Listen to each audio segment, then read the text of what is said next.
Boa tarde. Muito obrigado pela presença de todos. A gente teve um contratempo aqui, a gente precisou fazer uma mesinha mais cedo e agora um mesão, como vocês podem ver. O tema agora eu acho que seria Teoria Literária, América Latina e Filosofia. Isso, eu acho que vai ser inclusive nessa hora. Então a gente vai começar pelo professor Edu Teruki Otsuka, que é professor do Departamento de Teoria Literária e Literatura Comparada da FEFELET, na USP. Formou-se em Letras pela mesma instituição em 1994, fez seu mestrado em Teoria Literária e Literatura Comparada em 2000 e doutorado em Literatura Brasileira em 2005. Todos pela USP. Publicou Marcas da Catástrofe, Experiência Urbana e Indústria Cultural em Rubem Fonseca, João Gilberto Noll e Chico Buarque em 2001 e Era no Tempo do Rei em 2016. Agora com a palavra.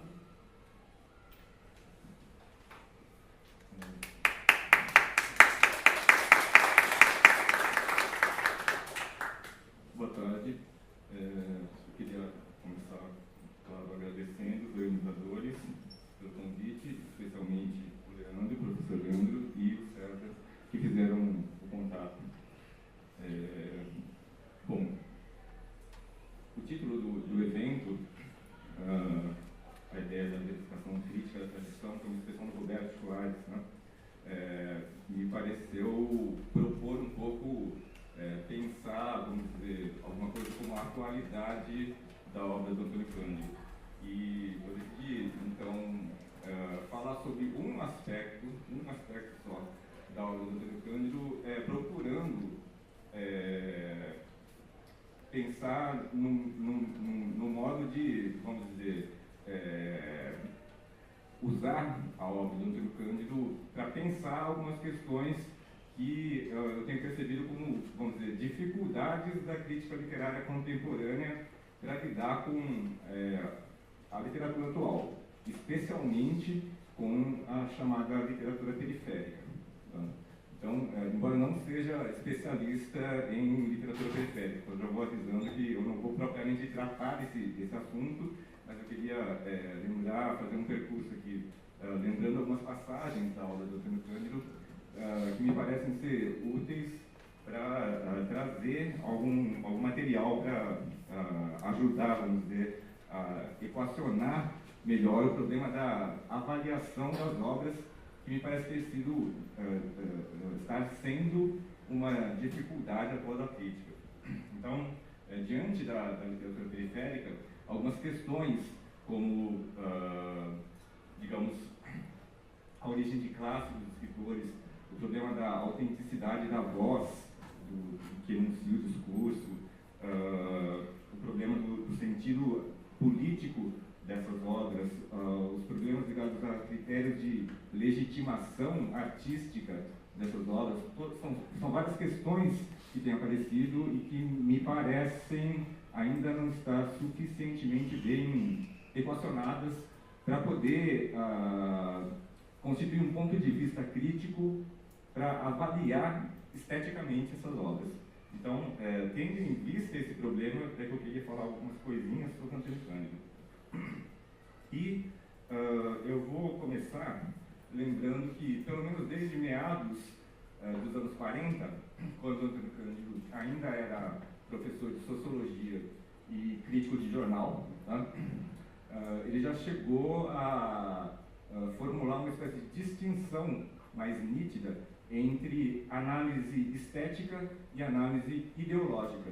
Isso aparece no primeiro artigo que ele escreve no Diário de São Paulo, em setembro de 45. Então ele já tinha passado uns 2 anos escrevendo rodapés na Folha da Manhã, e depois desse período na Folha ele passa para o Diário de São Paulo, e ao iniciar a colaboração nesse outro jornal, ele formula essa distinção. Isso implica uma certa inflexão já no ponto de vista crítico do Antônio Cândido, do jovem Antônio Cândido. Né? Estamos falando do Antônio Cândido de 20 e poucos anos. E essa inflexão tem a ver com o fato de que, bom, segundo ele mesmo conta, nesse período inicial da Folha da Manhã, ele considera que o trabalho dele era muito fortemente marcado por preocupações políticas, o que, né, no olhar retrospectivo, ele via como um problema. Claro que a gente até poderia relativizar um pouco esse juízo que o Antônio Cândido faz sobre os problemas da obra dele inicial, porque parte desses artigos foram reunidos no Brigada Ligeira, que a gente conhece, e né, tem preocupação política, mas também não deixa de ter análise estética bem realizada. Né? Mas, em 92, quando ele republica o Brigada Ligeira, ele faz umas ressalvas, dizendo, não, muita preocupação política, etc. Mas, bom, tudo bem.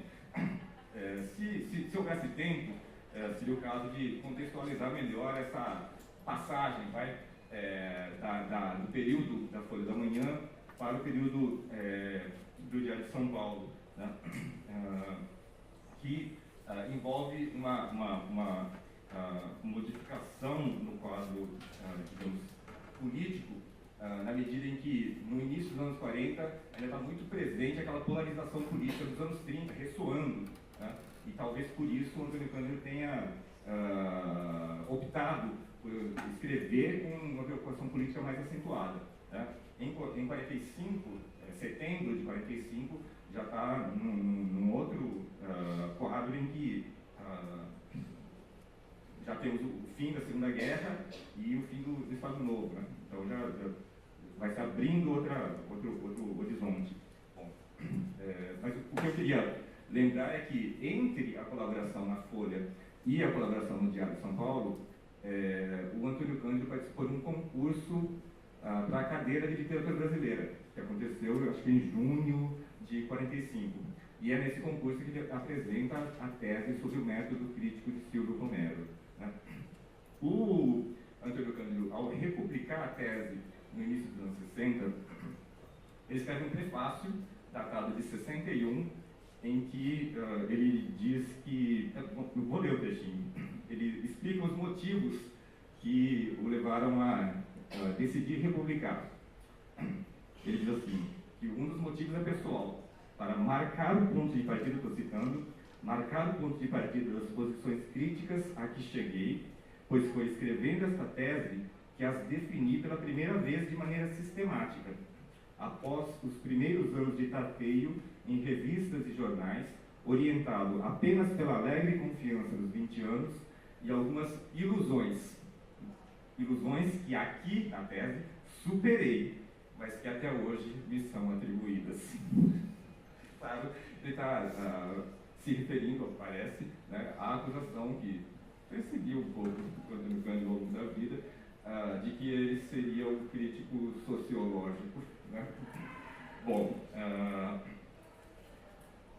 o próprio Antônio Cândido observou que nessa tese, na feitura dessa tese, ele notou como o Silvio Romero frequentemente se comportava mais como sociólogo do que como crítico literário.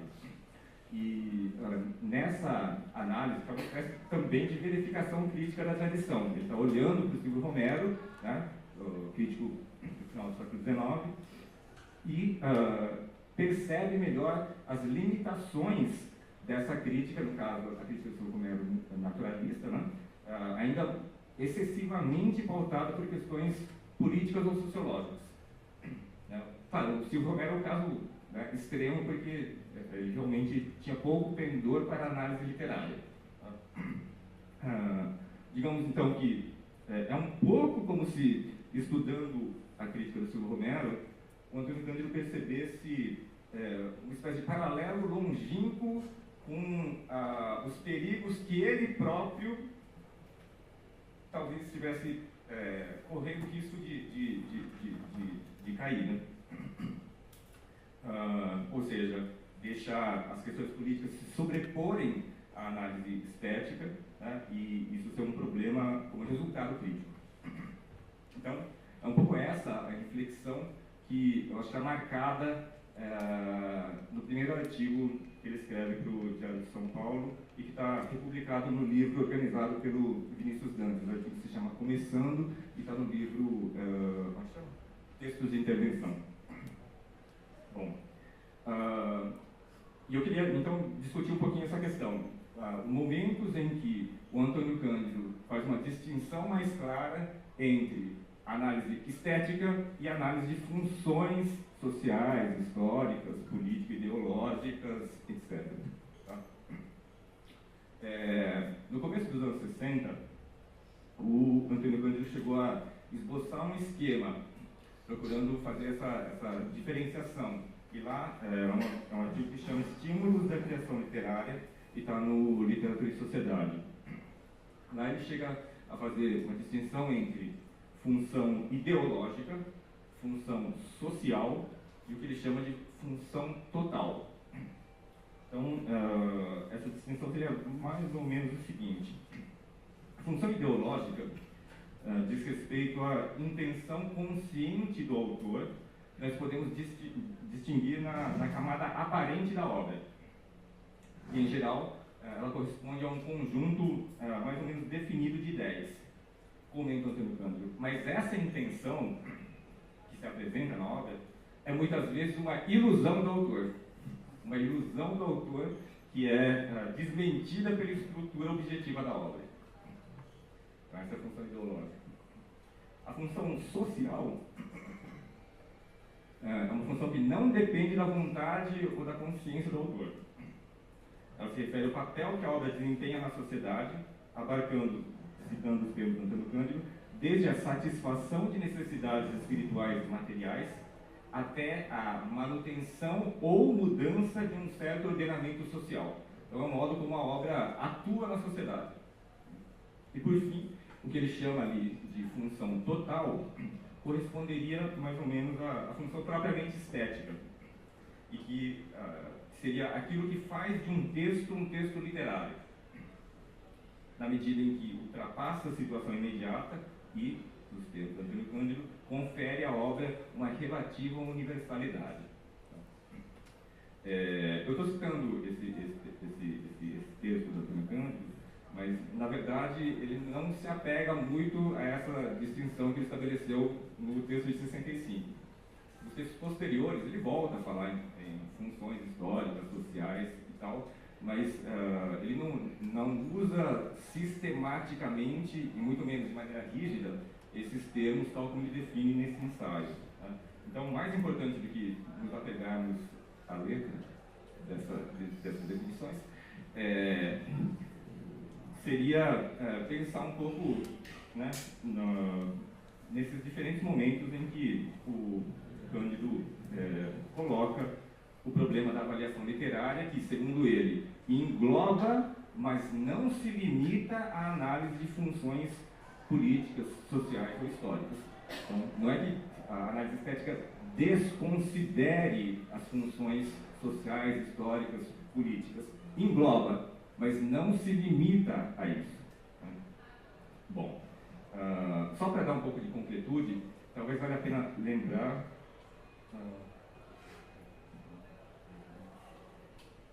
vou lembrar rapidinho um ensaio em que ele comenta o Caramuru do Santa Rita Durão, né?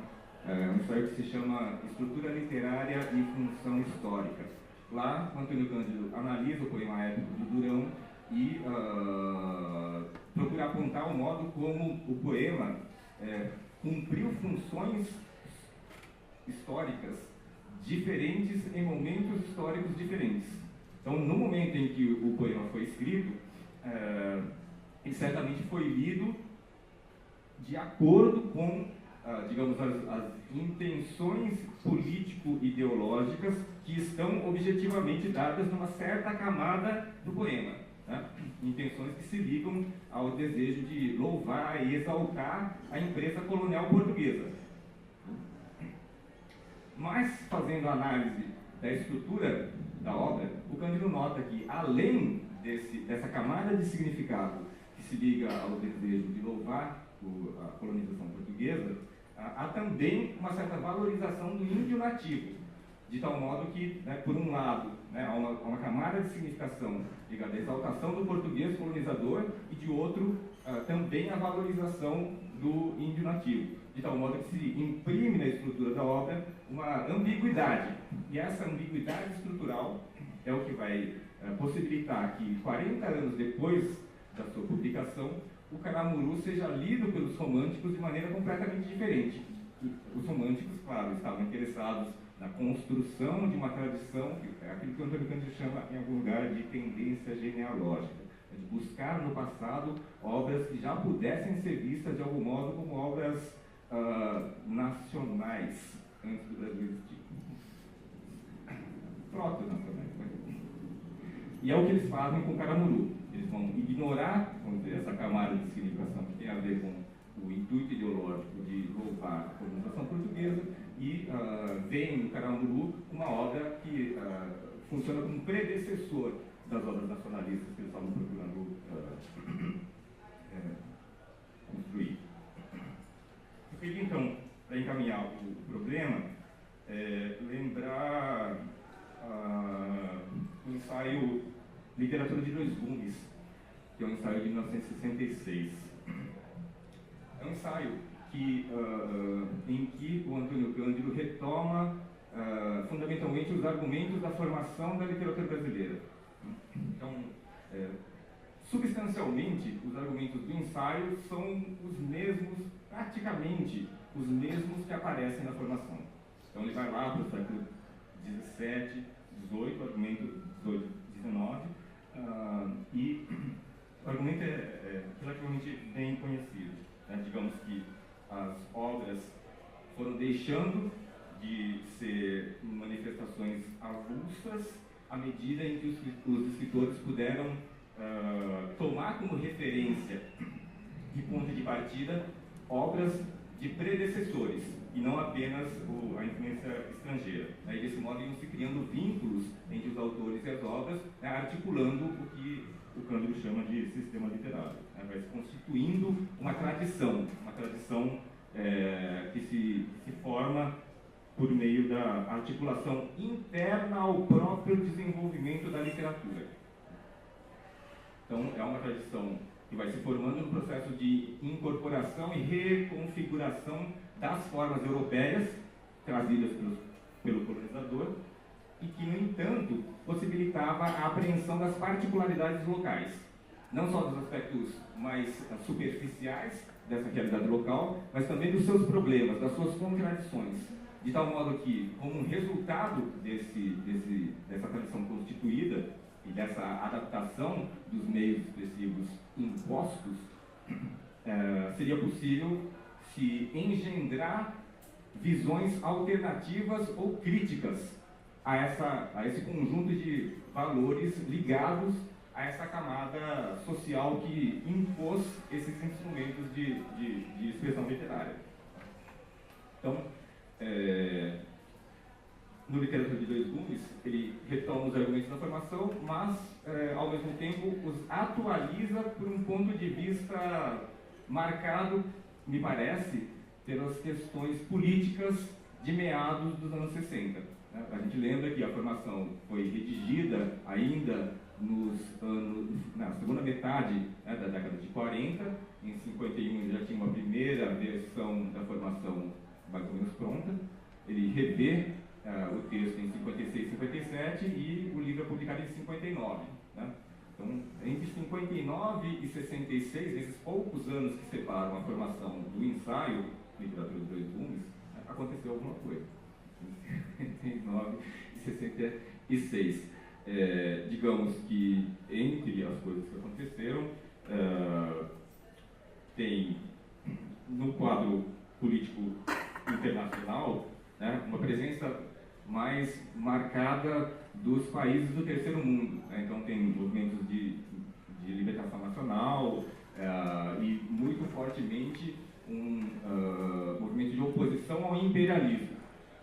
E, no plano nacional, evidentemente, o bloqueamento das perspectivas construtivas que vinham lá dos anos 30, ainda atuantes nos anos 50, e que são cortadas pelo golpe de 64. Então, é um quadro político diferente e que talvez seja alguma coisa que ajuda a explicar por que o Antônio Cândido decide modificar algumas ênfases nesse ensaio. Os argumentos são os mesmos, mas algumas ênfases são diferentes. E uma dessas ênfases diferentes tem a ver com o fato de que, no Literatura de Dois Gumes, o Antônio Cândido acentua mais o problema do imperialismo, o fato de que a literatura que se desenvolveu no Brasil foi inicialmente uma literatura imposta de maneira violenta, genocida, a ponto de eliminar as culturas nativas e não se permear diretamente por essas culturas, vamos chamar, populares, dessas camadas subalternas, as vítimas do processo colonizador. Então, isso fica mais acentuado. Não que não apareça na formação, aparece na formação, mas aparece de maneira, vamos dizer, um pouco mais discreta. Na formação, me parece que o Antônio Cândido está mais interessado em mostrar como é que esse aparato cultural literário europeu pode ser, de algum modo, adaptado às condições da realidade local para expressá-las de maneira a apreender os aspectos contraditórios e problemáticos dessa realidade local, a ponto mesmo de gerar essas visões críticas. Então, vou tentar acelerar aqui.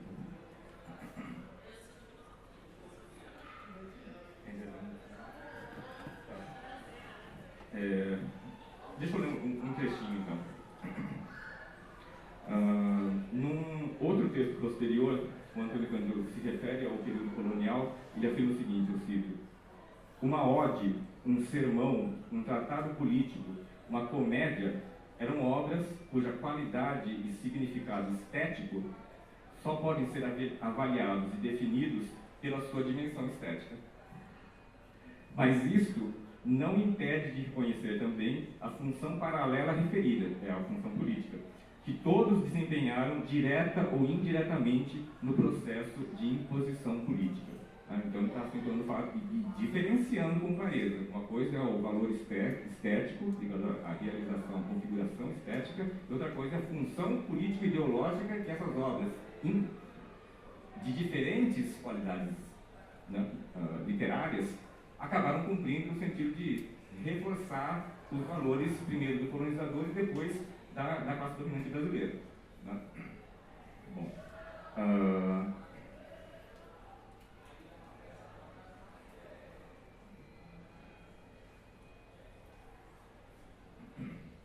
mas ao apontar, então, essa função político-ideológica da literatura no período formativo como uma função que implicava o reforço dos valores do colonizador e da classe dominante, deixando de lado ou eliminando ou relegando os elementos das culturas populares, como elementos das línguas, crenças e costumes dos povos indígenas e depois dos africanos escravizados, o Antônio Cândido acaba também ressaltando aquilo que a literatura brasileira suprimiu quando se constituiu. Então aparece em negativo, isso que a literatura teve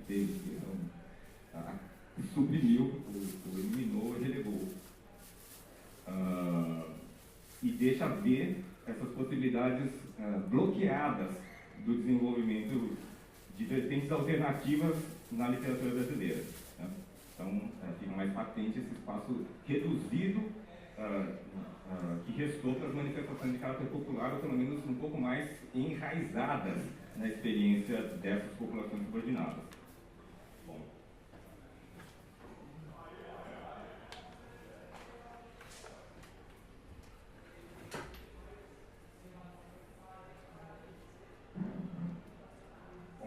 Dito isso, nós podemos encontrar algumas passagens na obra do Antônio Cândido em que ele indica alguma coisa a respeito dessas tradições culturais mais próximas da experiência popular que foram interrompidas, bloqueadas ou se mantiveram atuando no nível subterrâneo.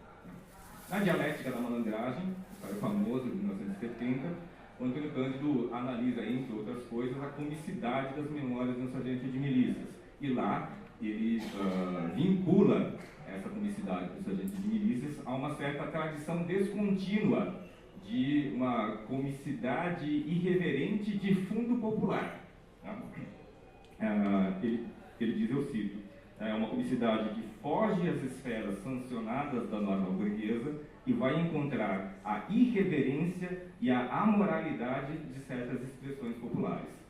E com isso, e listando algumas obras, ele aponta uma tradição subterrânea da literatura brasileira. É uma tradição que, no plano da cultura popular, encontra uma manifestação nas histórias do Pedro Malazarte e, no campo da literatura erudita, aparece no Gregório de Matos e chega até os modernistas. O Antônio Cândido cita o Macunaíma e o Serafim Ponte Grande. No caminho, passa pelo jornalismo satírico, passa pelo Martins Pena, pelo próprio Sargento de Milícias e provavelmente algumas outras obras que a gente poderia incluir. Então esse é um exemplo. Outro exemplo aparece na própria formação da literatura brasileira. Numa passagem, o Antônio Cândido menciona o Joaquim José da Silva, o Sapateiro Silva, que era um sujeito que exercia o ofício de sapateiro e escrevia versos no final do século XVIII, início do XIX. E o Antônio Cândido situa os poemas do Sapateiro em uma veia popularesca de cunho satírico e irreverente, e caracteriza a obra dele como um eco longínquo de Gregório de Matos.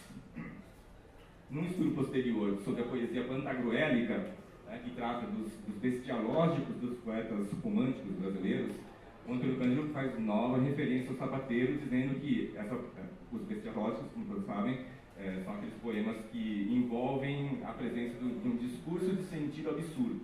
O Antônio Cândido também vai vincular a tradições populares, e nesse ensaio, Poesia Pantagruélica, o Cândido relaciona a obra do Sapateiro com os bestiológicos, especialmente do Bernardo Guimarães.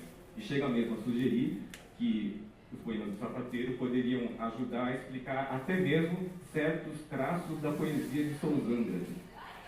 Então, de novo, percepção de uma espécie de tradição descontínua um pouco invisibilizada.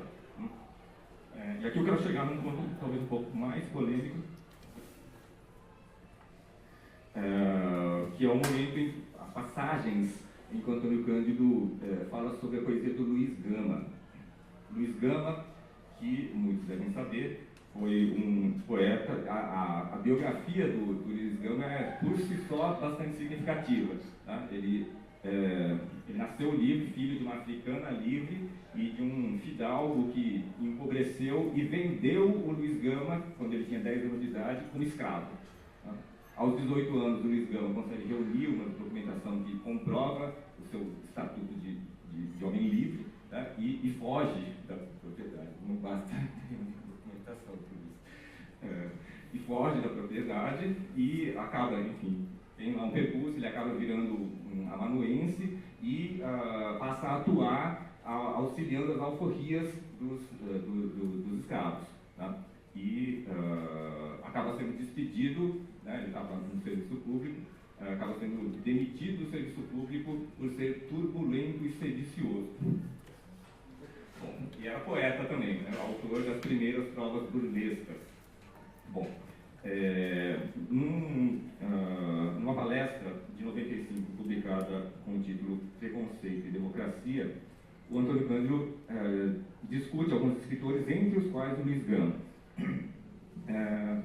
E lá, o Antônio Cândido acentua a importância da função histórica e social desempenhada pela obra do Luiz Gama. Função histórica e social. Se tratava de desmistificar a ideologia da brancura, desmascarar a ideologia da mestiçagem, que tem fundamento social, e ao comentar a obra do Luiz Gama, o Antônio Cândido deixa implícita uma certa divergência entre o valor estético da obra dele e o significado histórico-social. no livrinho, o livrinho pelo tamanho curto, né? Romantismo no Brasil, o Antônio Cândido chega mesmo a dizer que a obra do Luiz Gama, a obra poética do Luiz Gama, tomada no conjunto, é insignificante esteticamente. E ato contínuo ele acrescenta que o poema, que é provavelmente o poema mais famoso do Luiz Gama, que não sou eu, também conhecido como Uma Coda Errada, né, seria uma alta realização da poesia satírica. Né, mas, no conjunto, é insignificante esteticamente. E o poema em questão seria um exemplo de literatura como arma de combate. E, tendo em mente esse poema, Antônio Cândido diz: a ele, Luiz Gama, devemos uma visão até hoje insuperada da verdadeira natureza racial da nossa sociedade, na qual a brancura é um traço convencional destinado a distribuir hierarquicamente os indivíduos e grupos segundo as conveniências da dominação política e econômica. Então, mais uma vez, só para acentuar essa diferenciação clara. Cumpriu uma função político-social importantíssima, tá? E, no entanto, tomada no conjunto, a obra não apresenta uma realização estética especialmente significativa. Bom, o que está em jogo também nessas várias reconstituições que o Antônio Cândido faz dos momentos em que na literatura brasileira aparecem elementos dessa experiência das camadas populares, vale destacar o que ele comenta a respeito do modernismo. É um trecho bastante famoso, mas eu quero citar, porque talvez deixe mais claro o que está em jogo aqui. Ele diz assim: Mário de Andrade, em Macunaíma, compendiou alegremente lendas de índios, ditados populares, obscenidades, estereótipos desenvolvidos na sátira popular, atitudes em face do europeu, mostrando como a cada valor aceito na tradição acadêmica e oficial correspondia, na tradição popular, um valor recalcado que precisava adquirir estado de literatura. Então ele valoriza esses aspectos do modernismo que procuram trazer e dar estatuto literário para a experiência das camadas populares, né, considerando que no Brasil as condições para a expressão direta, expressão literária direta dessas camadas populares era muito reduzida. E por isso, quando um escritor de outra extração social, né, de extração burguesa, basicamente, se voltava para esses setores e trazia essa experiência popular para dentro da literatura, o Antônio Cândido considera uma espécie de avanço, sim? Dadas as condições em que a literatura brasileira se formou. Tá? Estou terminando. Quero lembrar, então, mais uma vez, esse problema da diferenciação das diferentes dimensões das obras. Citando mais uma vez Antônio Cândido, ele diz: o papel social, a situação de classe, a dependência burocrática, a tonalidade política, tudo entra de modo decisivo na constituição do ato e do texto de um intelectual, mas nem por isso vale como critério absoluto para os avaliar. A avaliação é uma segunda etapa e não pode decorrer mecanicamente da primeira. Então, uma coisa é a verificação desses aspectos ligados à origem de classe, posição política, inserção institucional e assim por diante. Outra coisa é a avaliação da obra. Num outro texto chamado Feitos da Burguesia, o Antônio Cândido discute mais ou menos o mesmo problema das relações entre o condicionamento social de classe, a função cultural e o significado estético. E ele lembra que a cultura que se desenvolveu no país, construída pelos setores dominantes, apresenta, sem dúvida, um aspecto de opressão constritora, mas também, eu cito, gerou no flanco a própria contestação, suscitando antagonismos a ela mesma. Mais adiante ele diz: vem a oligarquia, vem a cultura estrangeira de encomenda, criam-se as coisas com um certo intuito e, no entanto, brota ao lado uma plantinha incômoda que não estava prevista, né? Que é essa visão crítica, alternativa ou contestatória. Né? Bom, tudo isso para trazer elementos da obra de Antônio Cândido com o intuito de pensar maneiras de fazer com que a crítica, ou elementos para a reflexão e definição de um ponto de vista crítico para lidar com fenômenos difíceis, como é o caso da literatura periférica. Surgiu nos anos 90, era algo novo, mobilizou de maneira crescente a população marginalizada, tem uma importância considerável, mas me parece que a crítica atual, que tem discutido a cultura periférica, às vezes parece incorrer em certo deslizamento de critérios. Deslizamento entre critérios de ordem diversa, e vão passando, por exemplo, do desempenho técnico para a função social ou para a vinculação de classe, raça e gênero, e destas do significado político. Mas permanece a dificuldade de equacionar esses elementos, né, essas diferentes dimensões das obras, de tal modo a se definir com mais nitidez o problema da avaliação literária dessas obras, aquilatar o valor dessas obras. Então, as observações do Antônio Cândido, que procuram indicar essa distinção entre análise estética e análise político-ideológica, talvez possam ajudar, né, como materiais para discussão desses procedimentos críticos atuais, em que nem sempre a distinção entre realização estética e função social ou política se põe com clareza. Então, no caso da cultura periférica, os próprios critérios de avaliação estética talvez precisem também ser revistos à luz das tradições culturais próprias dessas camadas marginalizadas. Então. Mas ainda aí, elas fazem parte de elementos que ajudam a entender aquilo que o Antônio Cândido lá atrás chamava de função total, que engloba a função política e ideológica, mas não se limita a ela. Bom, então, para mim são questões ainda em aberto. O meu intuito nessa conversa foi só sugerir que o trabalho do Antônio Cândido, embora de um certo ângulo possa até parecer uma obra um pouco remota, longínqua para quem lida com as questões contemporâneas, ainda pode trazer muitos elementos úteis para a discussão. É isso. Obrigado.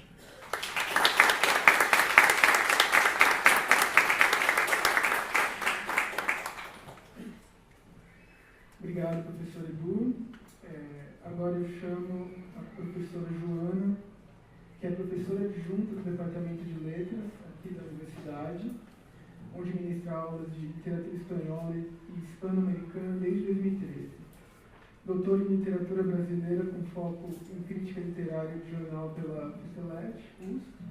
Mestre em língua e literatura espanhola e hispano-americana também pela USP. Pós-graduanda em tradução literária pela Universidade Gama Filho. Graduado em jornalismo pela Faculdade de Comunicação Social Casper Libero. Como jornalista profissional, atuou na área de jornalismo impresso por mais de 20 anos em vários jornais e revistas. É autora do livro Antônio Cândido e Andrew Drummond, Críticos Literários na Imprensa, que está no Correio pela editora FAP Unifesp.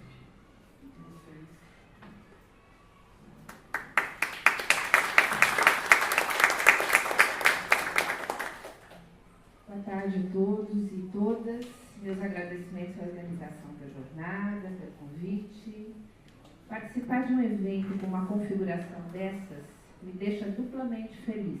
Primeiro, por dar continuidade às sempre bem-vindas e necessárias reflexões sobre a obra de Antônio Cândido.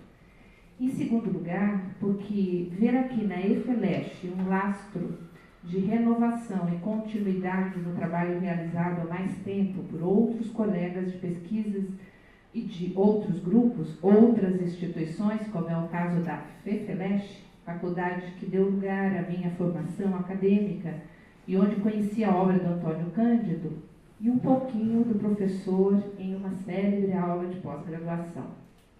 Eu quero agradecer também à equipe de colaboradores, monitores, bolsistas, técnicos e funcionários da FEFELESH que estiveram ontem e hoje se encontram novamente aqui para um primeiro desafio das nossas atividades do LAVE, o Laboratório Audiovisual, do campus, registrando as imagens e os sons. Obrigada em especial aos alunos Ana, Diogo, Igor, Jéssica e Natan.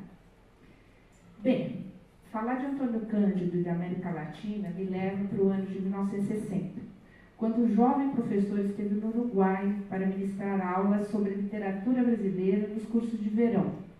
Eram cursos dirigidos ao público em geral, não necessariamente ao público universitário, para o qual Antônio Cândido foi convidado e lá conheceu Ángel Rama.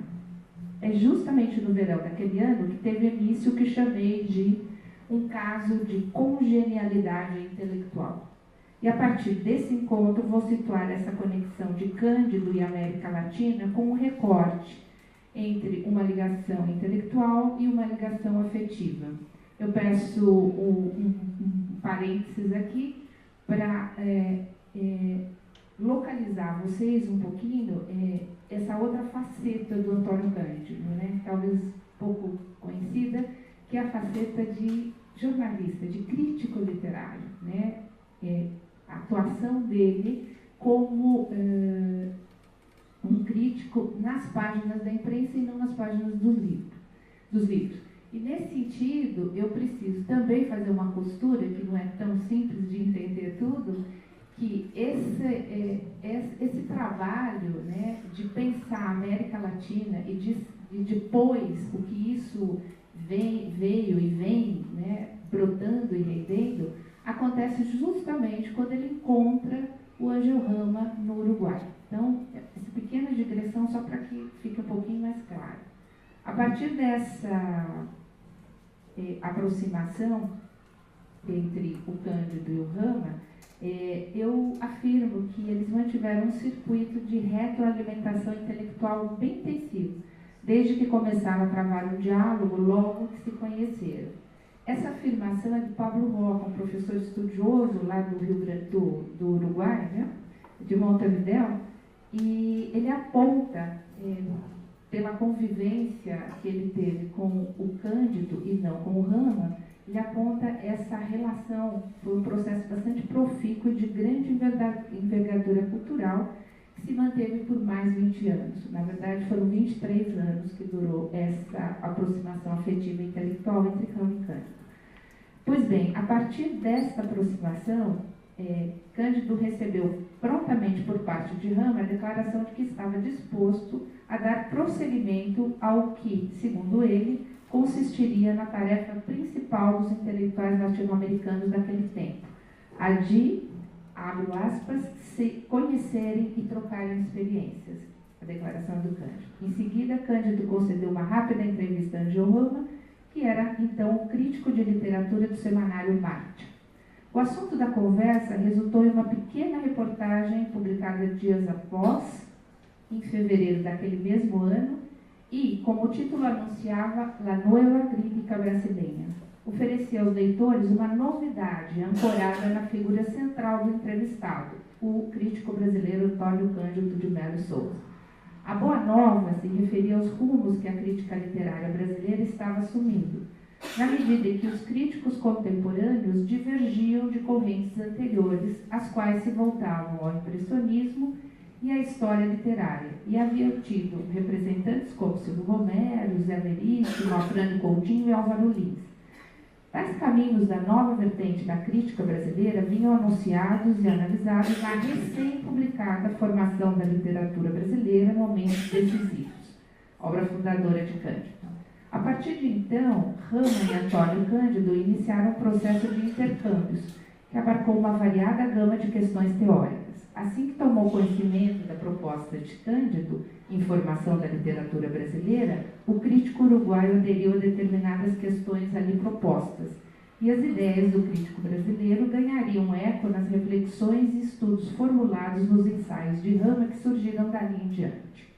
Uma dessas questões centrais foi o conceito de sistema literário cunhado por Cândido, o qual Rama irá, de imediato, absorver e incorporar como discussão em seus ensaios. Mas a parceria intelectual entre os dois prosseguiu permeada por uma frequência elevada e veio resultar em um conjunto de ações que ultrapassaram o âmbito dos textos. Nas palavras de Rama, foi um curto-circuito onde um e outro tomam emprestadas as ideias, que se ampliam, se projetam, que vêm e vão, retroalimentando cada uma das obras críticas que se expandem em busca de um projeto que não admite uma ancoragem no estritamente cultural, mas que é indissociável do político como macrotexto, ou seja, um projeto em que se entrelaçam o educativo e o institucional. Desse circuito, para citar apenas alguns resultados de grande êxito, consta a participação de Rama nos eventos culturais promovidos pela Universidade de São Paulo e pela Universidade Estadual de Campinas, a Unicamp, ambos organizados por Cândido nas décadas de 1970 e 1980. Assim como as tarefas conjuntas, tanto de criação como de elaboração, de uma ousada empreitada cultural, que foi a coleção Biblioteca Ayacucho, na Venezuela.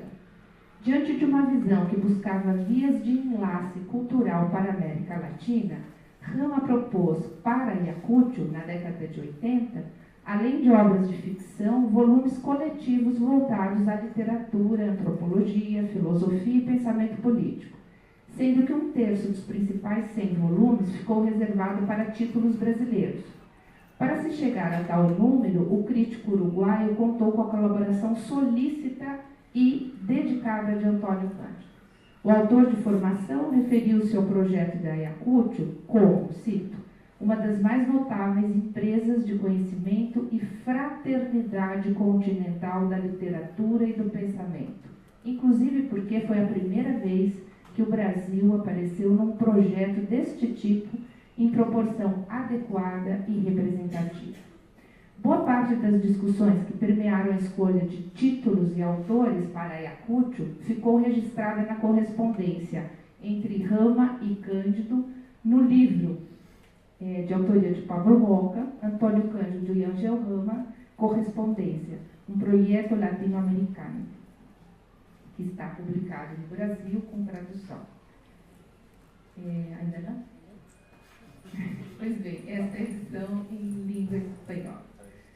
O olhar incisivo de Rama para a literatura brasileira resultou, no caso da Ayacucho, na publicação de forma pioneira em língua espanhola de autores como Mário de Andrade, Oswald de Andrade, Lima Barreto, entre outros. Como observou Aide Ribeiro, o primeiro volume da Biblioteca Ayacucho, dedicado a um tema sobre a cultura brasileira, data de 77 e trata-se de Casa Grande Senzala, prefaciado por Darcy Ribeiro. Somaram-se a Freire outros autores, cuja publicação seguiu a linha editorial criada por Rama e Ortiz, que privilegiava os prólogos, deixando outras das marcas inexoráveis de seus idealizadores. A relação da Ayacucho, no entender de Antônio Cândido, se constituiu em um feito sociocultural, que consolidou a imagem de Ángel Rama enquanto um intelectual empenhado com a América Latina. Assim, o crítico brasileiro reafirmou, abro aspas, é preciso não esquecer dessa visão continental da literatura.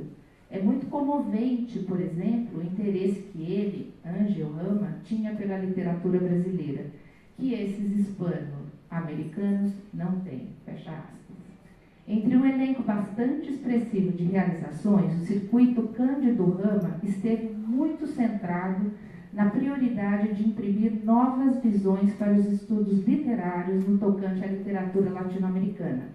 Está justamente na atuação de Rama como crítico literário um dos pontos positivos para os novos rumos que a literatura brasileira passou a alcançar a partir da década de 60 no cenário latino-americano, quando, ao conhecê-la mais de perto, o uruguaio tratou de divulgá-la e analisá-la.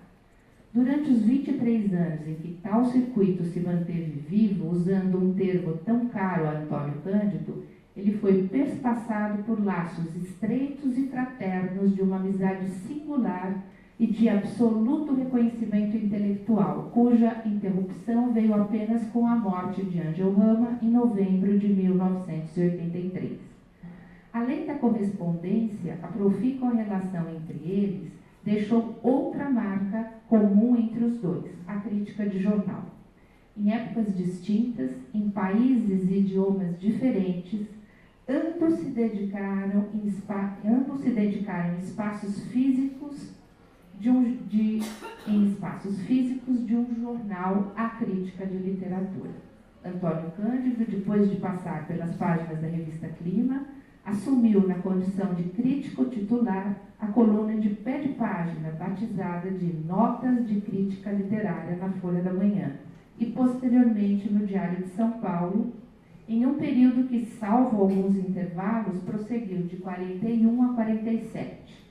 Ângel Rama, da mesma forma, passou por revistas culturais, estreou em 1945 no jornal Action, ao assumir uma coluna sobre lançamentos de livros e principalmente crítica de teatro.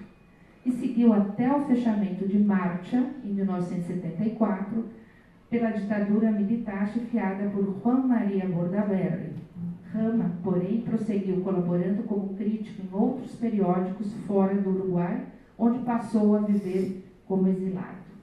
No exercício contínuo de produzir um texto semanal para um periódico, Cândido e Rama tiveram no jornalismo um espaço privilegiado e legítimo para se formarem e se exercitarem como sujeitos críticos, pois foi a imprensa o lugar em que eles, como aponta Perrone e Moisés, nortearam sua própria escrita na condição que ambos representam de escritores críticos.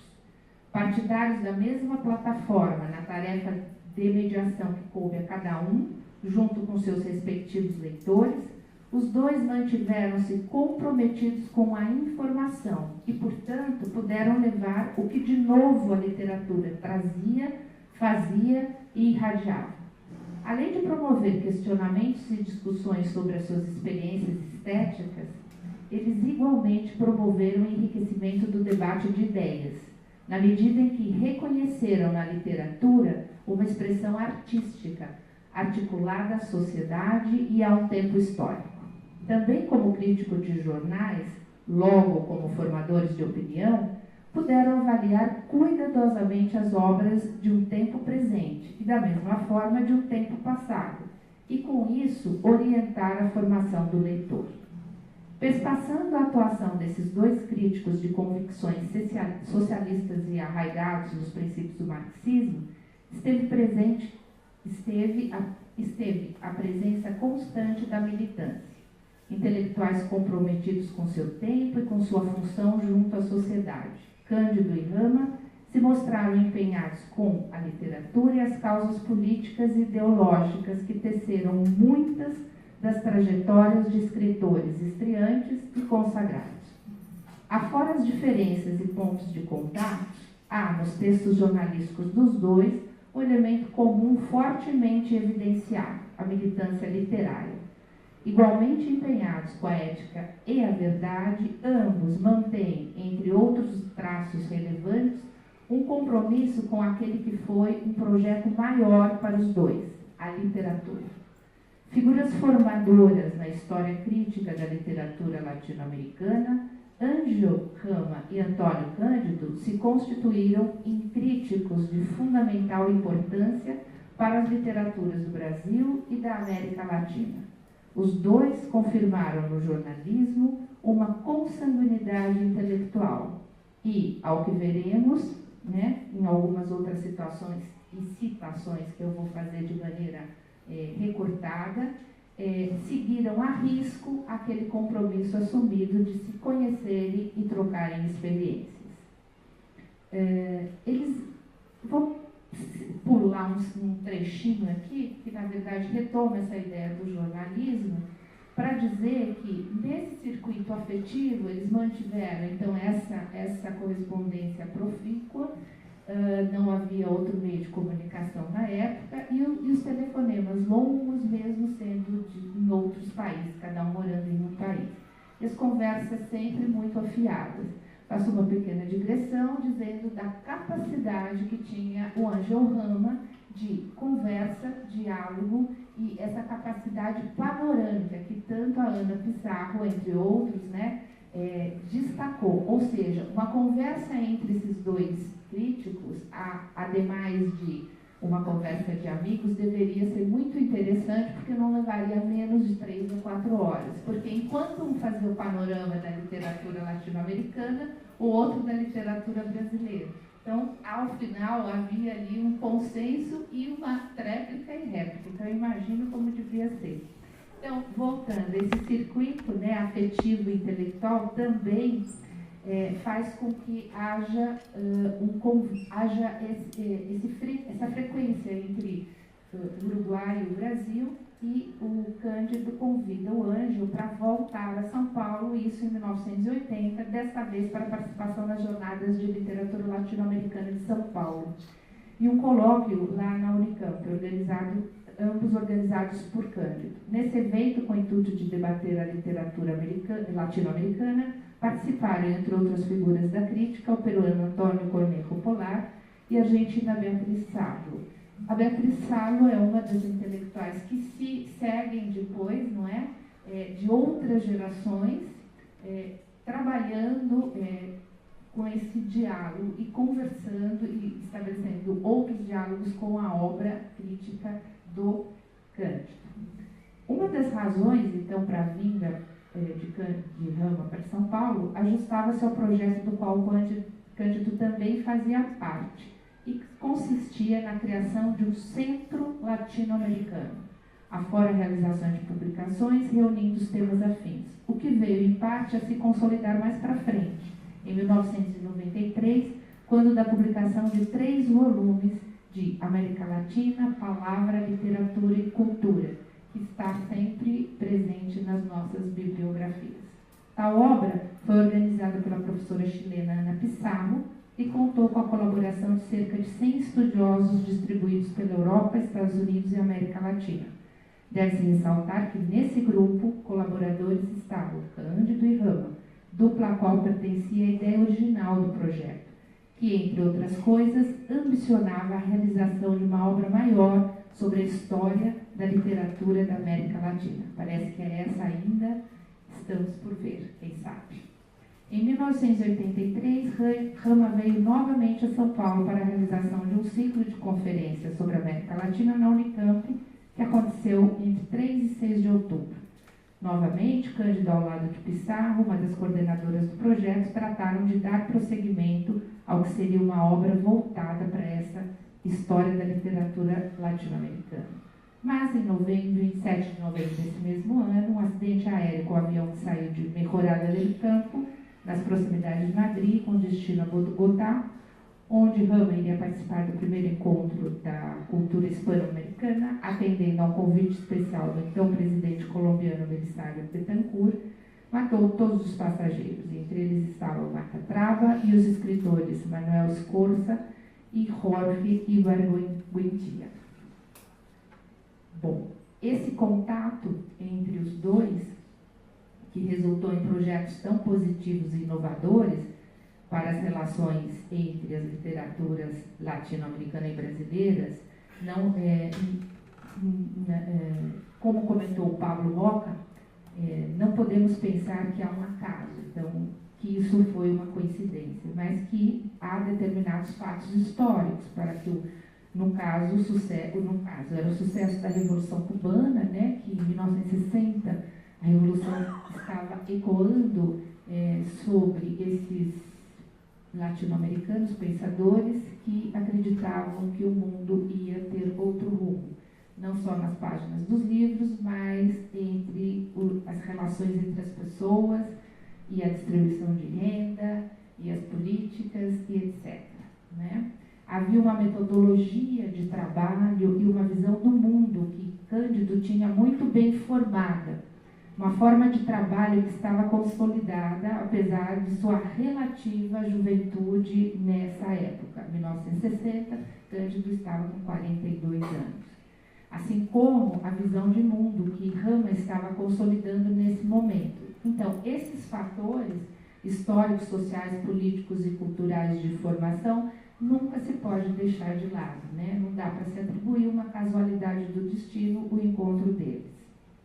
Entre esses fatores, reconhecidos por Cândido e registrados depois no livro Ángel Rama, Emílio Rodrigues Monegal e El Brasil, dos caras de um projeto latino-americano, tem esse livro, também tem um texto, uma entrevista longa que o professor Pablo Roca faz com o Antônio Cândido, e depois ele retoma essa ideia quando o Cândido recebe da universidade, dessa Universidade do Uruguai, a UDELAR, Universidade da República, que fica em Montevideo, ele recebe o título de doutor honoris causa em 2006. Ele ressalta que não foi um acaso, simplesmente, ele ressalta que foi um encontro feliz, profícuo, que se manteve, mas sobretudo porque ambos tinham muito a trocar, especialmente no olhar muito crítico e afetivo para as literaturas. Bom, esse circuito vai se estendendo, e para que eu não me estenda mais, lembro que há uma chave em uma carta de meados de 1980, em que Antônio Cândido diz a Rama que se dedicou a ensinar em um curso La Generación Crítica, como exemplo de uma coletividade letrada radical, em um país em que a educação se difundiu muito. La Generación Crítica é uma das obras do Ángel Rama. Cândido vê nesse livro o melhor que esse livro pode dar, a mostra das contradições, os desafios, os alcances e os limites de um escritor em uma sociedade na qual as classes médias estão em um estado de insurreição, e ao mesmo tempo que esses escritores, convertidos em intelectuais, sentem que formam parte de uma comunidade juntamente com os trabalhadores e com os estudantes. Nesse sentido, a ideia de função intelectual, um grifo, com a qual trabalha Rama, atrai muito a Cândido, talvez pensando que na sociedade brasileira, naquele momento, isso estava muito distante. Outra vez, a recuperação da função social do intelectual, e que melhor veículo do que o jornalismo para expressar tal função. Esse circuito travado inicialmente entre os dois trouxe uma rede mais ampla e sólida entre intelectuais de outras gerações que se seguiram a Rama. Como eu já citei anteriormente, foi o caso da argentina Beatriz Salle, que da mesma forma se imbrica com os estudos literários de Cândido para prosseguir em seu pensamento crítico. Isso para falar em um nome apenas. Termino, então, formulando a questão do porquê, quais as razões de Cândido e Rama se dedicarem à crítica literária nas páginas de um periódico. Tarefa que uniu esses dois intelectuais de uma maneira ainda pouco estudada, sob o meu ponto de vista. Por que a escolha por um jornalismo crítico? Por que não permanecer junto ao universo dos livros, dedicando-se aos estudos acadêmicos e à produção teórica? Optar pelo jornal sem abandonar os livros aponta outro dos aspectos relevantes na atuação dos dois, na medida em que, ao se transferirem para uma dimensão distinta da esfera pública, a imprensa, passaram a interagir junto a um público mais amplo. E já não mais limitados no mundo acadêmico, conseguem questionar certos lugares comuns do imaginário social e dos poderes estabelecidos, nas palavras de Gonçalo Aguiar. Mas, ao deixar de serem exclusivamente acadêmicos, evitam que as reflexões sobre literatura permaneçam encerradas nas páginas dos livros e as salas das universidades, mantendo-se encapsuladas. Tal atitude apresenta em ambos outra marca histórico-cultural, a de acompanhar o movimento da cultura e dos bens simbólicos junto à sociedade, como bem nos afirma Bourdieu. É isso. Muito obrigada.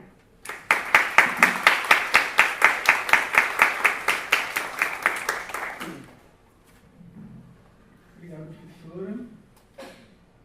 Agora, com a palavra, o professor Silvio Rosa Filho, que é professor aqui da Unifesp, formado em Filosofia pela USP, com doutorado na mesma instituição e estadia na Escola Normal Superior de Paris. É autor do livro Eclipse da Moral, Kant, Hegel e o Nascimento do Cinismo Contemporâneo, que está esgotado, e de Hegel, Unesco, versão digital disponível na coleção Educadores.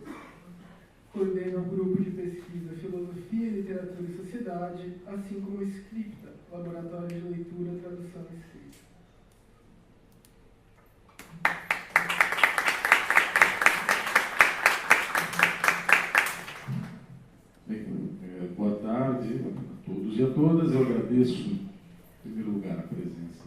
vocês, logo em seguida ao convite dos organizadores, e para compor esta mesa ao lado da professora Joana e do professor Edu.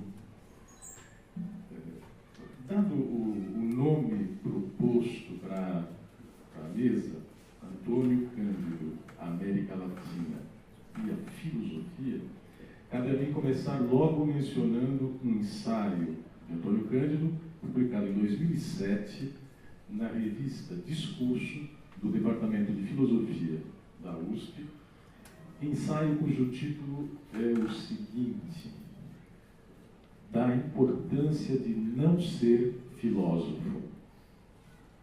Eu suponho que apanho no ar algo do espírito desse ensaio ao me dirigir principalmente aos estudantes, os aqui presentes, dizendo algo do tipo da importância de não ser apenas estudante de filosofia, ou estudante de letras, ou estudante de ciências sociais, ou estudante de história. Mas antes, o que muda muita coisa, dizer-se a importância de ser estudante de história e de ciências sociais, estudante de letras e, quem sabe, de filosofia.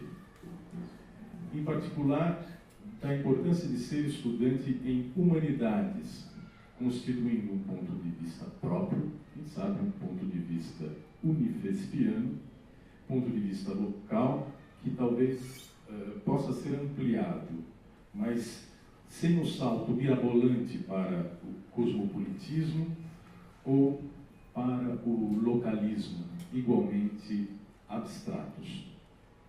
Antes de eu entrar no meu assunto de um modo mais específico, eu gostaria de evocar um momento vivido por mim, que é uma constante em todas as vezes que eu assisti até agora. Os de minha idade se lembram, e os mais jovens podem confiar no que parecia ser o final da ditadura civil e militar, ali no fim dos anos 1970, início dos 80, mexia com a gente de esquerda um vasto programa de integração do país, um Brasil de dimensões continentais e, ao mesmo tempo, um Brasil ilha, cercado de todos os lados, à direita pelo Oceano Atlântico, para quem enxerga o mapa oficial. Melhor, à direita, né? À esquerda, pelos países de língua espanhola, do México ao Chile e à Argentina, e de alguma maneira o Uruguai, se nós dermos a volta ali na Terra do Fogo. Estudantes secundaristas ou calouros de universidade, a gente era comovida de um modo especial, não tanto pela flutuação dessas linhas geográficas, quanto pela ideia de que o aprendizado de línguas estrangeiras não deveria se limitar ao ensino oficial, isto é, não deveria estar limitado às disciplinas obrigatórias do inglês, oferecidas desde a 5ª série. Nas boas e raras escolas públicas, reivindicava-se língua francesa, que fora cancelada pelas contrarreformas militares. Reivindicava-se língua espanhola, que não precisaram abolir porque sequer haviam sido jamais ensinadas. Houve alguns casos, como na escola municipal, onde eu estudei, de professores empenhados que organizavam, fora do expediente curricular, grupos de estudo de língua e civilização francesas. E foi assim que eu aprendi. Eu fui aprendendo a soletrar e a pronunciar os nomes de Montesquieu, d'Alembert, e foi assim que eu me apaixonei, ao mesmo tempo, por Diderot e por Rousseau. Mas, por mais empenhados que fossem professores de colégio, não havia em minha escola nenhum professor para o ensino de espanhol. E um daqueles francófonos, professores francófonos, o mais próximo de nós, tomou então uma atitude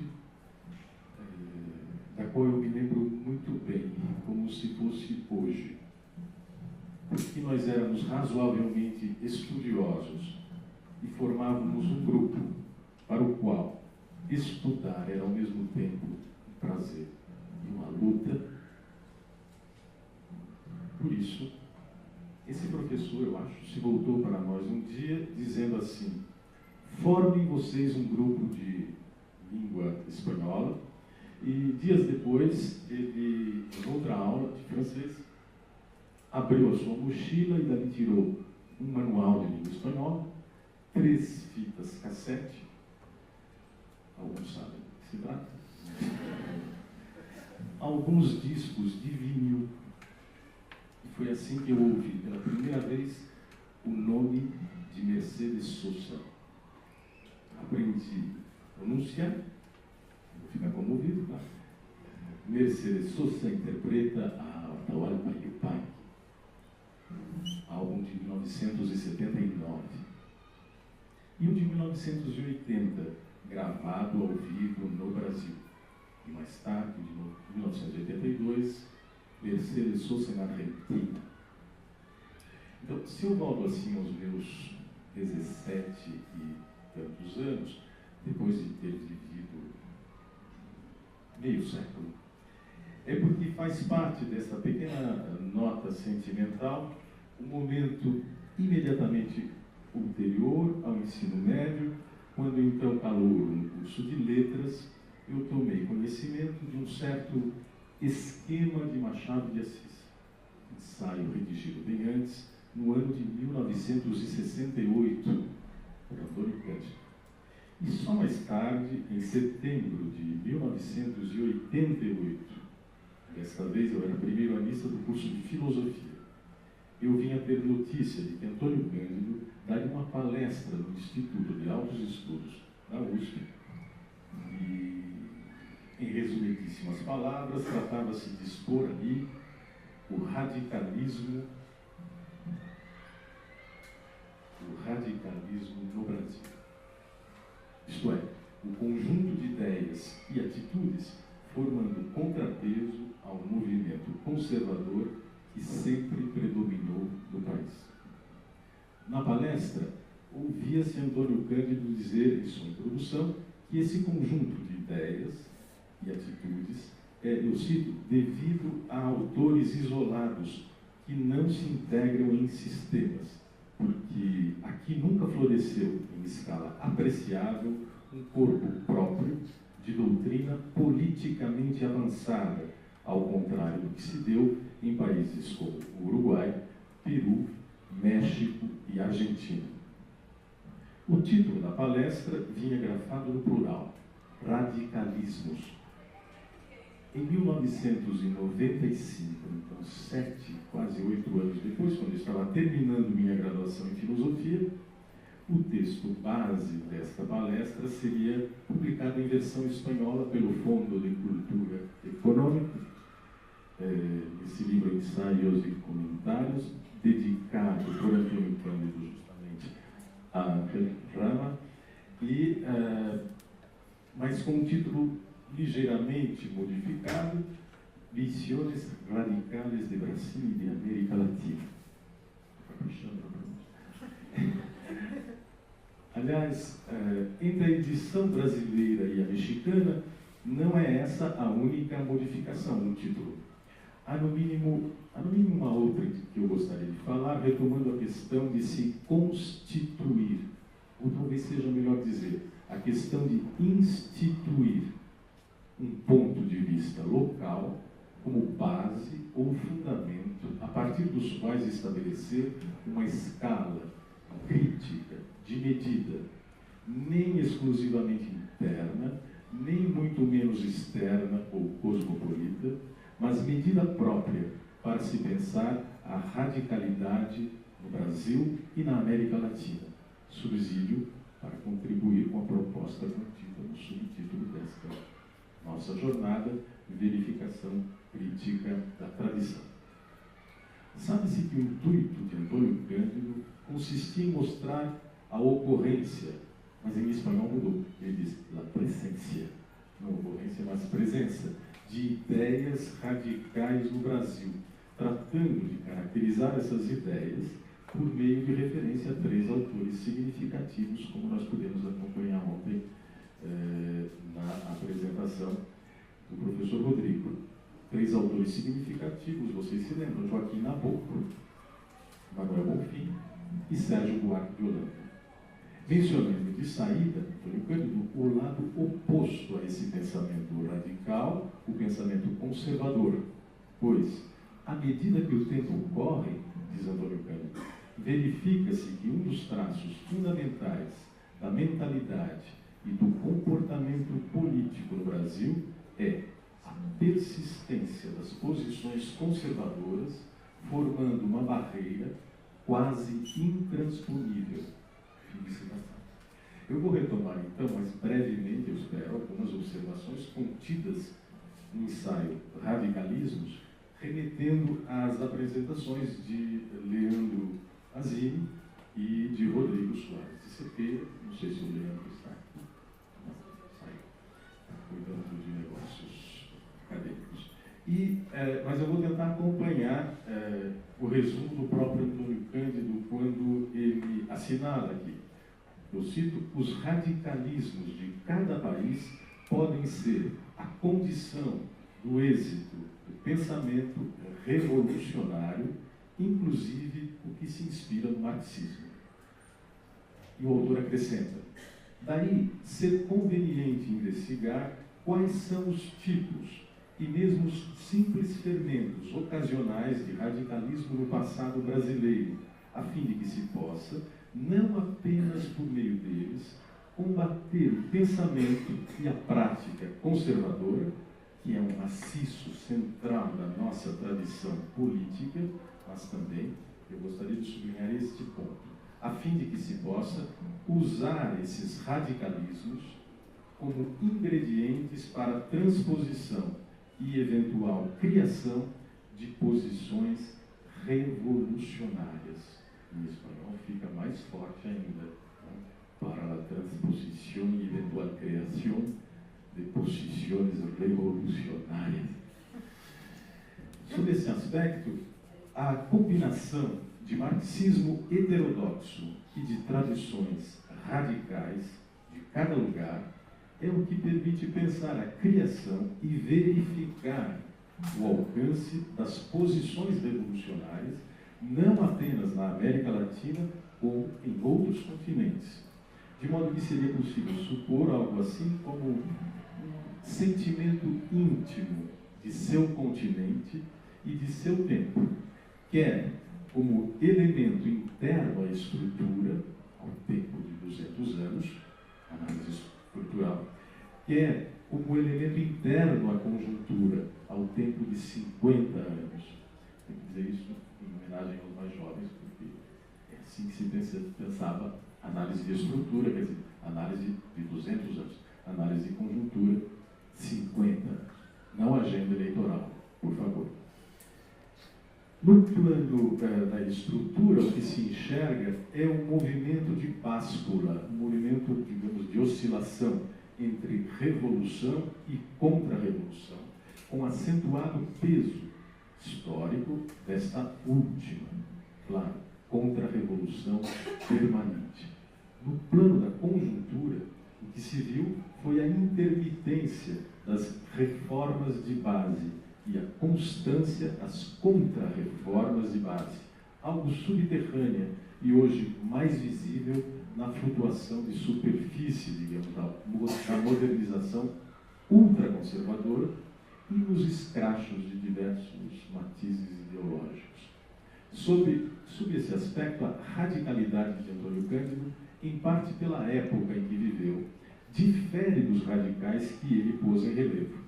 No caso da intelectualidade brasileira, tratava-se de historiar uma formação que não se havia completado, a dos intelectuais. Acompanhando o argumento do mesmo Antônio Cândido, Paulo Arantes frisou a notável superioridade do ponto de vista que se inaugura, graças à atuação de Antônio Cândido, de Gilda de Melo e Souza, de Paulo Emílio Santos Gomes, de Décio de Almeida Prado, de Lorival Gomes Machado e assim por diante, muitos outros. Diz o Paulo Arantes no texto Providências de um crítico literário na periferia do capitalismo. Como ninguém podia saltar por cima da própria sombra, enxergava mais longe quem partia da consideração de conjunto dessas linhas evolutivas mais ou menos consistentes que estamos chamando de formação. Ao sentimento íntimo de seu continente e de seu tempo, poderia combinar-se, portanto, um ponto de vista criticamente distanciado, dotado de alguma ironia e bastante inovador, porque, com este ponto de vista candidiano, instituiu-se um senso de proporções e de extremos, articulando, por exemplo, memória tranquila e memória engajada, para recuperar aqui os termos usados pelo professor Rodrigo, sem jamais confundir a instância de verificação, como mais de um de nós insistiu, e a instância de avaliação dos processos agora de mudança, os processos de transformação social. Se vocês tomarem os livros de Nabucco entre 1879 e 1888, encontrarão um radical temporário, dotado de assombrosa clarividência, diz Antônio Cândido, durante 10 anos. Mas, para bem compreendê-lo, seria importante notar que já nos interstícios do pensamento e da ação conservadores, às vezes brotavam traços inesperados de radicalidade, como os de Gonçalves Magalhães ou de Alberto Torres. Se vocês passarem a Manuel Bonfim e a Sérgio Buarque, encontrarão dois radicais permanentes na bela leitura proposta ontem por Rodrigo Soares de Cerqueira, para não confundirmos com o outro Rodrigo. Pois então, nos três exemplos, o ponto de fuga no processo de organização das ideias é fortemente marcado pelo valor positivo ou negativo e sempre diz respeito à atualidade vivida pelos autores, num período que cobre pouco mais de meio século, do movimento abolicionista ao golpe de Estado, no caso de 1937, correspondendo à crise da monarquia, à consolidação da república oligárquica e depois à sua crise.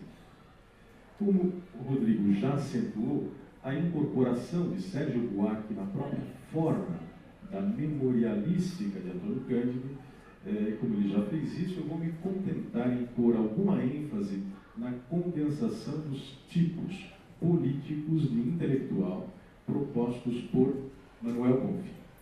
Uma tipologia algo pitoresca e, diz Antônio Cândido, pitoresca, mas muito justa. Indo essa tipologia de intelectuais de um extremo a outro. A tipologia de Bonfim vai dos intelectuais radicais que desejavam uma alteração do sistema colonial até os reacionários. Eu estou fazendo aqui a minha extrema direita. Para você que óbvio, que são os reacionários, que são os irredutíveis e querem manter o atual estado de coisas, passando pelos adiantados, os liberais, os moderados conservadores e reacionários dissimulados. Vamos passar a palavra a Antônio Cândido para nós captarmos a figura desse reacionário dissimulado. Eu cito: esta gama extensa quebra as oposições, embota as arestas e aproxima um tipo do outro, de modo que os extremos acabam se tocando em benefício de uma acomodação final. Por isso, Manuel Bonfim diz, com muito espírito e de maneira lapidar, que na América Latina Os verdadeiros conservadores são os moderados. Por quê? Porque trabalham para impedir as medidas extremas dos dois lados e acabam conservando o máximo possível. O máximo cardinal pelo menos o máximo. E o Brasil, continua, e o Brasil foi o caso mais flagrante ao fazer, por exemplo, a independência, mas manter a dinastia portuguesa. Foi este o processo de formação das sociedades modernas da América Latina, marcadas pela desordem, a opressão e o atraso. Fim de citação. Já na medida em que as ideias de Bonfim constituem um sólido projeto radical, palavras do Antônio Cândido, não é de estranhar que tal projeto não tenha tido eco no seu tempo, e nem depois. Inclusive por razões intrínsecas ao que Antônio Cândido designa como ambiguidades do radicalismo. Ambiguidades que ele faz contracenar com a atenuação, o abrandamento das consequências potencialmente revolucionárias do projeto radical. Como se, por exemplo, os limites da visão ilustrada que era de Bonfim, os limites da Aufklärung na moda brasileira, a educação fosse um remédio suficiente para redimir as massas e para suspender o prolongamento da escravidão. Já na medida em que as ideias de Bonfim se aproximam de suas consequências as mais avançadas, a forma do ensaio de Antônio Cândido se aproxima de Sérgio Buarque de Holanda e da ideia de uma verdadeira democracia popular. Pois bem, de minha parte, eu gostaria de me aproximar agora da proposta elaborada por Leandro Mazzini, pelo que vimos e pelo que ouvimos ontem. Quem não viu e não ouviu, agora nós temos o trabalho de registro dos colegas, mas pelo que nós vimos e ouvimos, a radicalidade de Antônio Cândido aparece sob o signo de uma política cultural sem os vícios da política acadêmica no sentido estrito do termo. A atualidade manifesta no conjunto da obra, mas sobretudo no contrabalanço, a formação da literatura brasileira, o livro, e outro, Literatura e Cultura, permite enxergar Antônio Cândido como eixo articulador do debate em torno da vocação empenhada da intelectualidade brasileira e latino-americana. Um intelectual capaz de provocar incômodos e incompreensões de níveis vários. Assim, no balanço das leituras de Cândido, as opiniões contrárias atestam um ar de família, que desde logo se torna perceptível ao ouvinte e ao futuro leitor de Mazzini quando ele vier a publicar o seu texto. Ao mostrar o vínculo entre arcadismo e romantismo de um lado e romantismo e modernismo de outro, o que se atenua agora na prosa de Antônio Cândido é o sentimento triunfal do modernismo. Ora, porque se trata de teoria, não nos limitamos a constatar a inconsistência de opiniões teóricas, uma doxografia marcada pela importação fervorosa de ideias na moda, expressão do Leandro, e pelo uso de categorias centrais, de lá para cá, aplicadas na periferia. Porque se trata de teoria, dispõe-se de uma hipótese para a verificação crítica da tradição, hipótese segundo a qual o prisma modernista vem a ser teoria literária. Porque se trata de teoria, nega-se o apagamento da matriz prática, restabelece-se o alcance do processo comunidade real, tornando visível o conjunto de pressupostos de formação da literatura brasileira. De modo que nessa passagem da formação à forma emancipada, nós assistimos, em certo sentido, não apenas a passagem ao mundo de Machado de Assis, como também a passagem de Antônio Cândido a Roberto Schwartz, que fez a abertura desta jornada. Mas com um acréscimo notável. Passamos à ideia de grupo, que, operando uma descentralização dos modernismos, por assim dizer, retificáveis, o grupo modernista de São Paulo, o grupo modernista de Belo Horizonte, o grupo modernista de Recife e assim por diante, a todos.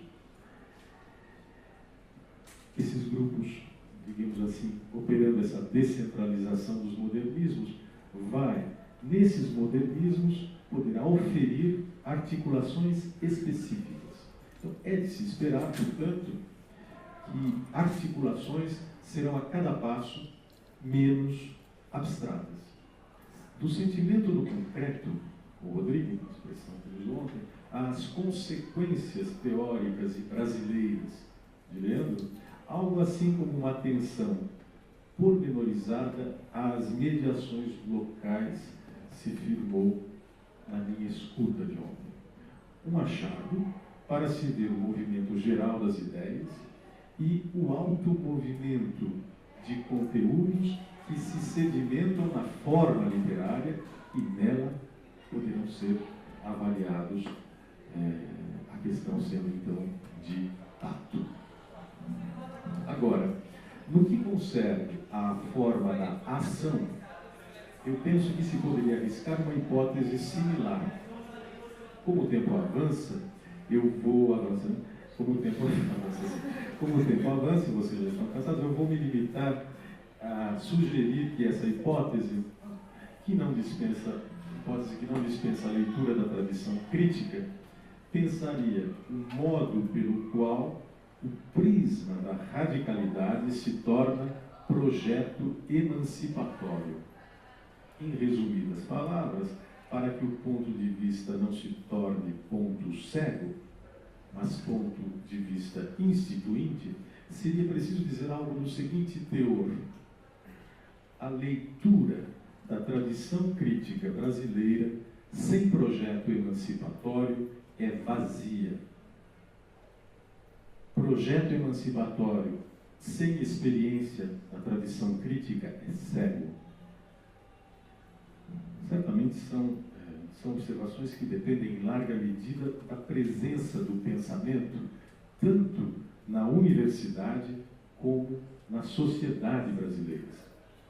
Ora, no atual processo de estrangulamento do sistema universitário que o empurra para o campo das faculdades dispersas, para, como diria Fernando Novaes, não para o campus, mas para o matus e para o pastos das faculdades avulsas, parece que a velha ideia de igualdade realizou-se, e realizou-se de um modo específico, na figura de uma igualdade plena, deslocada e rebaixadíssima. Variando o tom da minha fala, passando a um gênero de fala que seria o da provocação, já que todos fizeram, como é que fazer? Eu gostaria de dizer algo sobre essa república das letras compreendida enquanto república dos universitários. Se você me der mais 5 minutos, talvez 7. A Joana acabou antes, então. Ah, então. Não, mas ela está lutando sério, agora eu vou voltar o meu tom, eu perdi o tom. O tom da provocação, na verdade, não é uma provocação a vocês, diretamente ou individualmente. É dizer o seguinte: nunca fomos tão iguais como nestes tempos tenebrosos. Já na simples circulação de escrachos, aparecemos fantasiados na camisa de força que, sobre nós, projetam os inimigos da universidade. Assistimos à multiplicação de diagnósticos sumários e, por ora, à internação compulsória de fantasmas. cadastram-nos em massa no mesmo gueto, professores, estudantes e funcionários, todos conduzidos pelas fileiras de um partido imaginário de esquerda. Entre a suspeita generalizada, que é a sentença velha de guerra dos clássicos, o que eles chamavam de terror de Estado, suspeita generalizada, e a condenação sumária, que é outra sentença velha de guerra nas periferias, as práticas do neopunitivismo se vão enovelando por mais de uma instância burocrática, ora informal, ora formalíssima. Não bastassem tais desaforos hiperbólicos, exorcistas amadores tensionam completar o serviço, encenando a despossessão televisiva dos corpos e dos espíritos.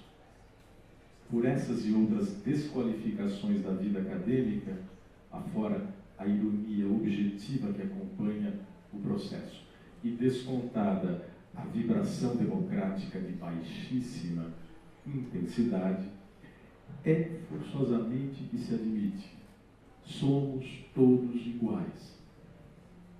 Certamente, ao negar-se o direito à formação universitária, pública, gratuita, de qualidade, plural, para todos, porque ela tem sido um privilégio de poucos, comprimem para baixo a ideia, no melhor dos casos, uma ideia generosa, a ideia de igualdade. Porque o valor de face de todo direito só aparece como privilégio, grita-se aos quatro ventos, com poucas letras e nenhum espírito: abaixo o direito. Era só o que faltava? Por que não empurrar de vez o portador de direitos até que ele se transforme num sujeito destituinte de sua própria e combalida cidadania? Se a generalização da forma mercadoria envenenava o mercado de papers, a generalização da forma mercadoria ressurge doravante em outras particularizações não menos tenebrosas e sob o nome comum, porém heterodoxo, de capitalismo acadêmico, como construção política para além do mercado estrito sensu. Avança-se para o fornecimento de diplomas como bens de consumo a custos variáveis e com a programada obsolescência de praxe. O alcance qualitativamente elevado do pensamento, em contrapartida, continua habitando o valor incomensurável, intangível, associado a conhecimentos de ponta. Como construção antropológica e cultural, mais uma barbaridade coetânea a governanças neoliberais, manifestoches escavam nas empresas de ensino estatais e privadas um palco para a ostentação de suas performances abissais. Deparam-se, no que resta da institucionalidade acadêmica, com uma faceta de seu outro, tanto mais difuso e incompreendido, quanto mais temido e poderoso. O verdadeiro educador universal seria, então, um educador à distância? Lançados a um beijamão de Nosso Senhor, o capital, os educandos sequer teriam ouvidos para ouvir a pergunta: nosso de quem, cara pálida? Na reeducação pelo dinheiro e pelo crédito, reforçada na proclamação saída pela boca dos pastores de almas, o que se ouve mesmo é a voz crua do mercadão, que recruta e arrebanha, dizendo: havemos igualdade, só que não com direitos, nem com pequenos privilégios. E você, S.A., empreendedor minoritário de si mesmo, trate de se virar. não se meta onde não é chamado. Menos ainda conosco, sócios maioritários, únicos a colocar nossa própria política, a política dos dividendos, na ordem do dia nacional. Assim, a própria questão da igualdade é reposta. Reduzidos, de novo, a mais austera sobrevivência semestral, pois que chover no molhado pode dar em dilúvio perfeito, insiste-se no cúmulo da deseducação, pelo prisma desses processos acelerados. Na refração pelas direitas, o ensino das humanidades, para todos, encerra o risco e a incerteza quanto a uma ralé politizável. Inversamente, filosofia, história, ciências sociais são um luxo, quase uma iguaria exclusiva para o ensino da elite. Na refração pelos centros, a melhor formação para as elites não é o melhor ensino para o povo. Logo, o jeito é promover esses remediados a frações alegóricas da classe média. A pequena burguesia, ela mesma, esfrega os olhos e jamais se enxerga como pseudo-elite, pois a verdadeira não chega a compor 0,01% da população. Para continuar no fetiche dos números, repete-se que a ralé irrecuperável atinge 50% dos secundaristas. Primeiro gargalo onde toda uma geração se bifurca e depois bifurca-se novamente. Segue para o abatedor do ensino médio profissionalizante ou para o matadouro de um ensino superior não menos prematuro, não menos profissionalizante.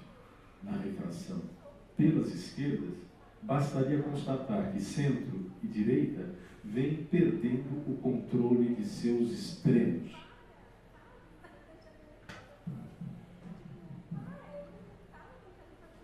E retomo.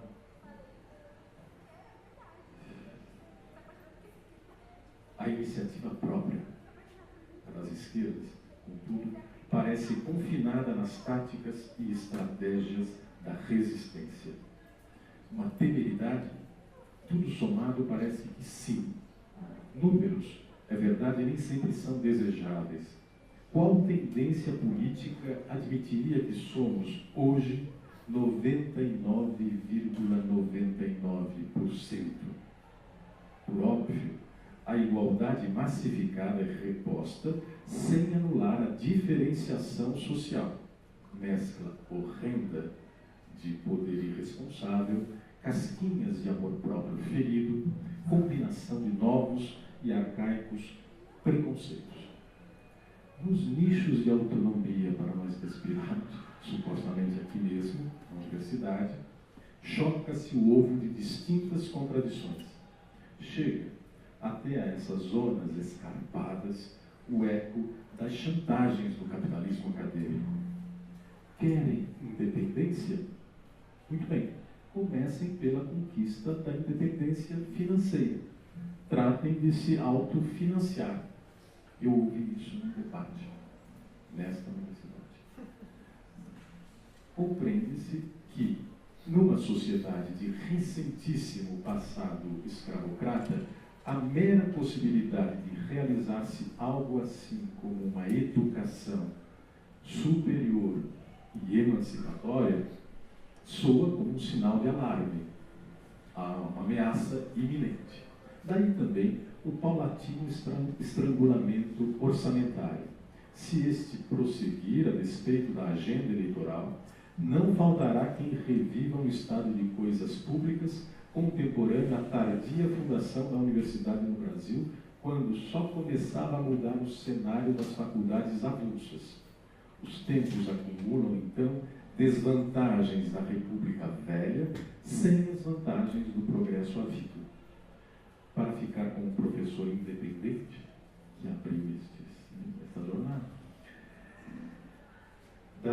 professor das antigas, então, valeria lembrar aos universitários concernidos que a instituição, com suas transformações aceleradas em empresa estatal ou privada, e o capitalismo, com suas contradições fundamentais, hierarquizações pelo alto e destruições ampliadas, não deixarão de marcar sua presença.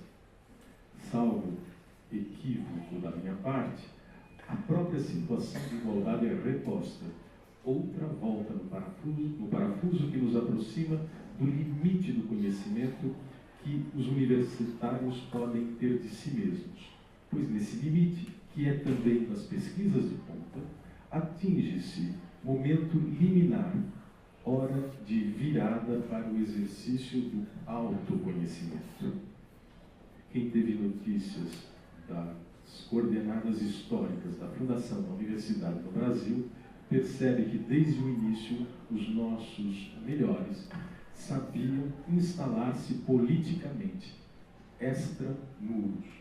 Em outras palavras, pensavam o conhecimento de nós mesmos no limiar de uma verdadeira democracia, ali onde a prática do conhecimento e o exercício da reflexão não servissem de álibis à dominação. As circunstâncias da atividade acadêmica, a não ser que nós fechemos os olhos, trazem consigo o desbloqueio do novo, uma experiência que se faz a cada vez de modo singular e concreto. Entretanto, é no espaço universitário que convivemos com a iminência da mais completa despossessão, sob a ameaça permanente de sermos devolvidos ao encalhe de escolas superiores, mas a bolsas, não caberia defendermos, a meu ver, nenhuma refundação. Na sala de aula, ou nos grupos de pesquisa, na biblioteca, ou nos laboratórios, nos corredores, ou nos campi, assim como nos lugares de intervenção remanescentes, o autoconhecimento de nossa força é que é imponderável para os inimigos na universidade. Essa é a minha aposta de filósofo. Eles não sabem do que se trata. Da fantasia difamatória, que mal esconde um elogio involuntário, passando pelas perversas refrações da igualdade massificada, é escolhendo o teor da nossa própria equidade que cada universitário pode cuidar de discernir aquela limitação que, extrínseca à vida do pensamento, tem sido posta e reposta pela atual república destituinte, que se afirme essa limitação como um desafio a transpor. E eu termino dizendo isso: a nova república, a dos 99,99%, ainda não começou. Era isso que eu tinha a dizer para vocês.